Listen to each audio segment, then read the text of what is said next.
उपदेशक अध्याय 3 सर्वांचा काही उचित काळ म्हणून असतो। भूतलावरील प्रत्येक कार्याला समय असतो। जन्म समय व मृत्यू समय, रोपण्याचा समय व रोपलेले उपटण्याचा समय असतो। वधण्याचा समय व बरे करण्याचा समय, मोडून टाकण्याचा समय व बांधून काढण्याचा समय असतो। रडण्याचा समय व हसण्याचा समय, शोक करण्याचा समय व नृत्य करण्याचा समय असतो।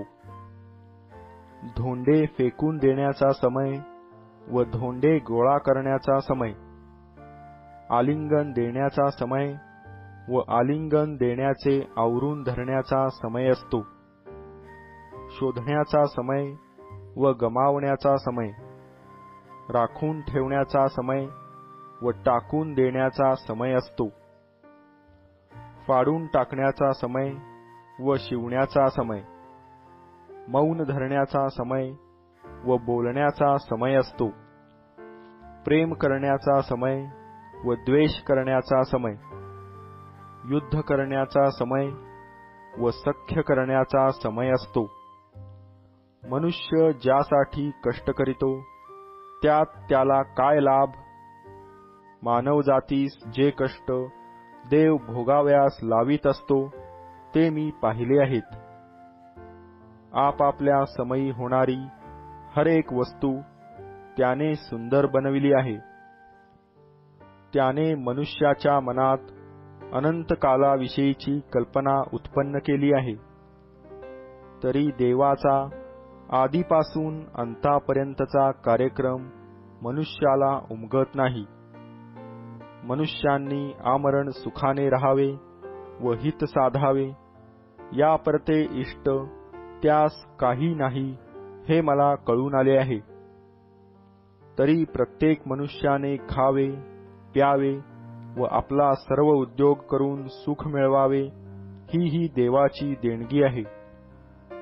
मला हे देखील समजून आले की देव जे काही करीतो ते सर्व काळ राहणार। ते अधिक करिता येत नाही व उणे करिता येत नाही। मनुष्याने त्याचे भय धरावे म्हणून देव असा क्रम चालवितो। जे काही होत आहे ते पूर्वीच होऊन चुकले आहे आणि जे काही होणार आहे ते आधीच होऊन चुकले आहे, आणि देव गत गोष्टी पुन्हा आपल्या पुढे आणितो। शिवाय ह्या भूतलावर न्यायाचे स्थान पहावे तर तेथे दुष्टता आहे, धर्माचे स्थान पहावे तर तेथे दुराचार आहे।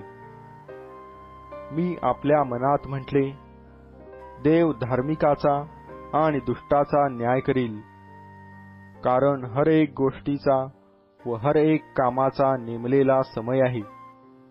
मी आपल्या मनात म्हटले, देव हे असे मानवपुत्रांकरिता करीतो ते ह्या हेतूने की त्यांना कसोटीस लावावे आणि आपण केवळ पशु आहो हे त्यास कळून यावे।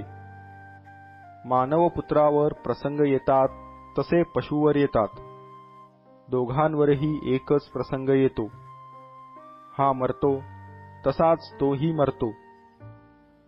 त्या सर्वांचा प्राण सारखाच आहे। पशूंपेक्षा मनुष्य काही श्रेष्ठ नाही, कारण सर्व काही व्यर्थ आहे। सर्व एकाच स्थानी जातात। सर्वांची उत्पत्ती मातीपासूनच आहे व सर्व पुन्हा मातीस मिळतात। मानव जातीचा प्राण वर जातो आणि पशु जातीचा प्राण खाली जमिनीत जातो की काय हे कोणास ठाऊक।